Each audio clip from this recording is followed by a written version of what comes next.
নমস্কার বন্ধুরা, আমার সমর সংসারে আরেকটি নতুন ব্লগে আপনাদের সকলকে স্বাগত। আশা করি আপনারা সকলে খুব ভালো আছেন। আপনাদের ভালোবাসার আশীর্বাদে আমিও খুব ভালো আছি। এর আগের দিনের ভিডিওতে আপনারা তো দেখেইছেন যে এই যে দাদা বৌদি ওরা সবাই এসেছিল ওদের বাড়িতে। তো রাত্রেবেলাতে ওদেরকে তো রেখে দিয়েছিলাম। ওরা আজকেই বাড়ি ফিরে চলে যাবে বলেছিল, আর কিন্তু ওদেরকে বললাম আজকে যেতে হবে না, কালকে যাবে। তো ওরা আমার বাড়ি থেকে দিদি বাড়ি চলে যাবে, তো ওই জন্য ওদের এবেলা যেতে হবে না, বিকেলবেলায় যাবে। তাই ওদেরকে আটকে নিয়েছি। আর এই যে সকালবেলায় বাড়ির কাজকর্ম সেরে নিয়ে যথারীতি চা নিয়ে বসা হয়েছে। বৌদিকে বলছিলাম অনেকখানি খেয়ে নিতে, ও বললো না তুমি আগে তোমার কাজগুলো সেরে নাও, তারপরে একসাথে সবাই মিলে চা খাবো। আর বাচ্চাগুলোও ঘুমাচ্ছিল, তাই ভাইপো এখনো ঘুমোচ্ছে, আর এই যে ভাইজি দুজন উঠে গেছে। আর আমার ভাইয়ের বউ ওরা তো যথারীতি সকাল সকালই বেরিয়ে গেছে। এবার আমি ঘুম থেকে ওঠার আগেই ওরা বেরিয়ে গেছে। ওদের দুজনেরই ডিউটি আছে। আর ভাইয়ের বউ যে ওর আজকে আবার মর্নিং ডিউটি, সেই জন্য ওকে আরও তাড়াতাড়ি বেরোতে হবে। তো এখান থেকে বাড়ি যাবে, গিয়ে তারপরে আবার ওরা নিজেদের জিনিসপত্র গুছিয়ে রেডি হয়ে আবার যে যার কাজে যাবে। তো সেই জন্য ওরা চলে গেছে। ভাইপো এখনো ঘুমোচ্ছে, মা রয়েছে, আর এই যে দাদা বৌদি ওরাও রয়েছে। তাই দাদাকে বলছি থেকে যাও, তো দাদা বলছে যে না, আর হচ্ছে দিদি বাড়িতে একটু কাজ আছে, চলে যেতে হবে। এবার বৌদিকেও নিয়ে চলে যাবে বলছে। ঠিক আছে, দেখা যাক, আগে চাটা তো খাওয়া হোক। আর এই সবাই মিলে বসে গল্প করা হচ্ছে, চা খাওয়া হচ্ছে। সত্যি একলা বাড়িতে থাকা হয়, আর এই প্রত্যেক দিনের সকালে চাটা একা একা খেতে একটুও ভালো লাগে না। সবাই এরকম একসাথে থাকলে সবাই সাথে বসে গল্প করে যে চা খাওয়ার মজাটা পাওয়া যায়, সেই চা খাওয়ার মজাটা একা একা পাওয়া যায় না। চল, স্নান পুজো টুজো তো হয়ে গেছে অনেকক্ষণ, অনেকক্ষণই হয়েছে, টিফিনও করা হয়ে গেছে। আর এই যে বাচ্চাগুলো সব ওইখানে খেলছে, স্নান টান হয়ে গেছে বাচ্চাগুলো করছে। মা এতক্ষণ বসেছিল, এইমাত্র যে শুলো। আর এই যে বৌদিকে দায়িত্ব দিয়ে দিয়েছি ময়দা মাখার জন্য। আর হয়েছে এই যে ঘুগনি হচ্ছে, ঘুগনিটা বসিয়ে দিয়েছি। আজকে তো শনিবার আর নিরামিষ, তো তাই হচ্ছে আজকে এই করবো, লুচি হবে, ঘুগনি হবে, মিষ্টি মিষ্টি এসব হবে আর কি। তো ছোটদা চলে গেছে, দাদাও চলে যাচ্ছিলো, বৌদি সবাই চলে যাচ্ছিলো দিদি বাড়িতে। তো বললাম যে না থাক, আর আমার ভাইপোটাও রয়েছে, ও একা হয়ে যাবে, আর বাচ্চাগুলো ওখানে যে একা বোর হবে, তার থেকে তাহলে দাদার ওখানে একটু দিদি বাড়িতে কাজ আছে। তাই দিদিকে বললাম, দাদাকে বললাম যে তাহলে তুমি যাও, আর বৌদি আর বাচ্চাগুলো থাক, ওদেরকে বিকালবেলায় পাঠাবো। ওরা সব ঘাটশিলা ফিরে যাবে, বাড়ি চলে যাবে। তাহলে আজকে আর সন্ধ্যাবেলায় যেতে হবে না বাড়ি, কালকে তখন সকালে যাবে, আজকে রাত্রেবেলাটা তখন দিদি বাড়িতে থেকে যাবে। তা তাই রয়েছে ওরা। আর এই যে খাওয়া দাওয়া করবো, তো বৌদির লুচি খুব একটা পছন্দ নয়, তাই বললাম ভাত করে দেবো। বললো না, আর আমার একার জন্য ভাত করতে হবে না, বাদ বাকি আমাদের মোটামুটি সবাই আটা ময়দাটা পছন্দ করে। তো তাই ওই লুচি হচ্ছে। আর মা আছে, তাই ভাইকেও এখানেই আসতে হবে খাওয়ার জন্য। ভাইও আসবে, ভাইও ভাত পছন্দ করে না, নিরামিষটা আসলে আমাদের তিনি তেমন একটু পছন্দ করে না। এই আটা ময়দাটাই হলে খাবে, ভাতটা খুব একটা খেতে চায় না। এই হচ্ছে এখন সবাই গল্প করে করে কাজকর্ম হচ্ছে আর কি। এই বৌদিকে বললাম তুমি একটু ময়দাটা মেখে দাও, আমার আসলে এই হাতটা প্রচণ্ড ব্যথা, সে কাঁটা ঢুকে গেছিলো 3 দিন আগে। ওটা এত ব্যথা গেছে, পুরো ফুলে গেছে, একেবারে লাল হয়ে ফুলে গেছে, প্রচণ্ড কষ্ট হচ্ছে। বাড়ির মধ্যে সব কাজ করছি, বৌদি বললো থাক দাও, তোমাকে করতে হবে, আমি মেখে দিচ্ছি। হচ্ছে গল্প টল্প আর কি। তাই 2টা দিন বেশ ভালো লাগলো। এবার ওরা আজকে চলে গেলে আবার সেই বাড়ি ফাঁকা হয়ে যাবে। চলো রান্নাবান্নাটা সেরে নিই, দিয়ে তারপর আবার ফিরছি। ওই মা আমি বৌদি গল্প করতে করতে খাবার বানাচ্ছি, আর তারই মাঝে আমাদের পাড়া থেকে দুজন এলো। আসলে ওরা আমার কাস্টমার হয়, তো ওরা এসেছে ব্লাউজ কাটাতে দিতে। আসলে এবছর পুজোটা তো এত তাড়াতাড়ি চলে এসেছে, সেই জন্য এবারে অনেকে সব তাড়াতাড়ি করে কাটাতেও দিয়ে দিচ্ছে। তো এই দুপুরবেলা কাজের সময় এলে একটু অসুবিধা হয়, কিন্তু কিছু করার তো নেই, বা বলবারও কিছু নেই, তাদের সময় মতোই তো তারা আসবে।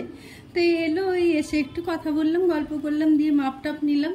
তাই এই যে একজন আমাকে বৌদি বৌদি বলছে বৌদি আমার উঠে আস্তে আস্তেই দম হয়ে গেল, এই একবার উঠে এলে, আর আমি তো সারাদিনে কতবার ওঠানামা করি ভালো। এই নিয়েই হাসি মজাক করছি। দিয়ে ওরা চলে যাওয়ার পরে আমরা খাওয়া দাওয়া সেরে নিলাম। ভাইয়ের আস্তে আস্তে বেজে গেল 5টার, কথা মশাই তার আগে খেয়ে চলে গেছে আবার কাজে। তো এই ভাইও ঢুকলো, আর ঝমঝম বৃষ্টিও শুরু হলো।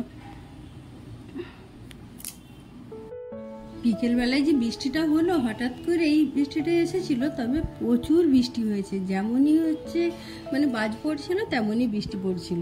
তো এই বৃষ্টিটা একটু থামতে আমি ভাইজিকে নিয়ে ছাদে এলাম। ও আসলে ফুল দেখতে চেয়েছিল, তো তাই ওকে ছাদে নিয়ে এসেছি। আর তখনও ঝিরি ঝিরি বৃষ্টি পড়ছে, তাই ওকে বলছি তুই ভিজিস না, আবার বাড়ি যাবে, ঠান্ডা লেগে যাবে।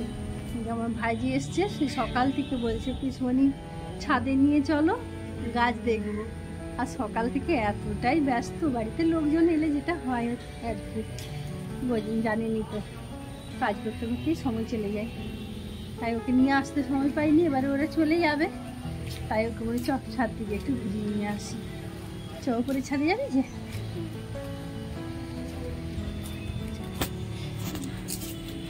খালি পায়ে জুতোগুলো পরে আসিস নি?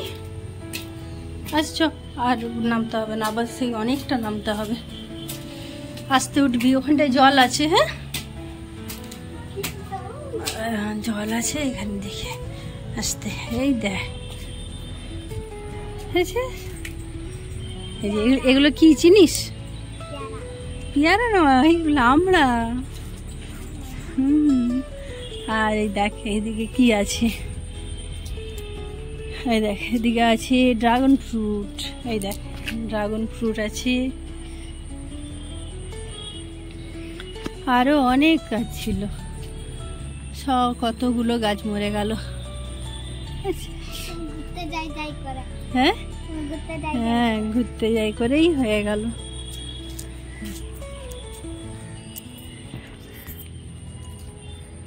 ওরা এবারে চলে যাবে, দুদিন ছিল বাড়িটা বেশ ভরালো ছিল, এবারে বাড়িটা আবার ফাঁকা হয়ে যাবে।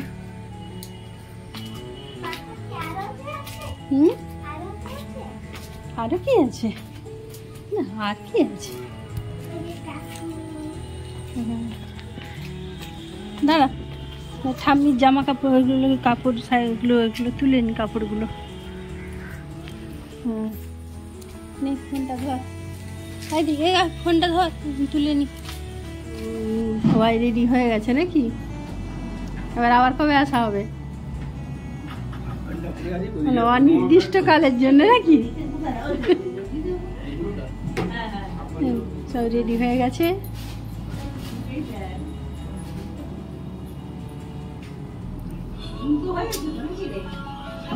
ভাইয়ের ফোনটা চার্জ হচ্ছে।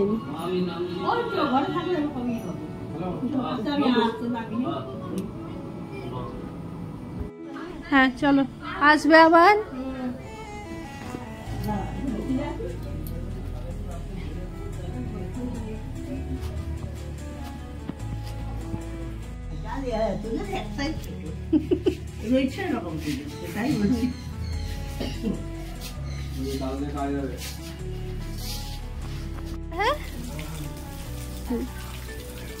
ঠাম্মি তো আস্তে আস্তে নামবে, ভালো থাকবি।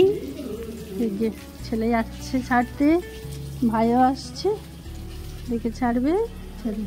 দুটো দিন তো বেশ হাসি মজা গল্প করে সবার সাথে হই হই করে কেটে গেল। তো এই মনটা একটু খারাপ হয়ে যাচ্ছে, ঘরটা পুরো ফাঁকা। তবে বৌদিরও একটু দেখলাম মনটা খারাপ হয়ে গেছে।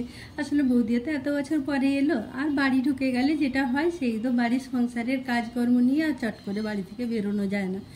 তাই বৌদিও বলছে যে দেখা যাক আবার কবে আসতে পারি।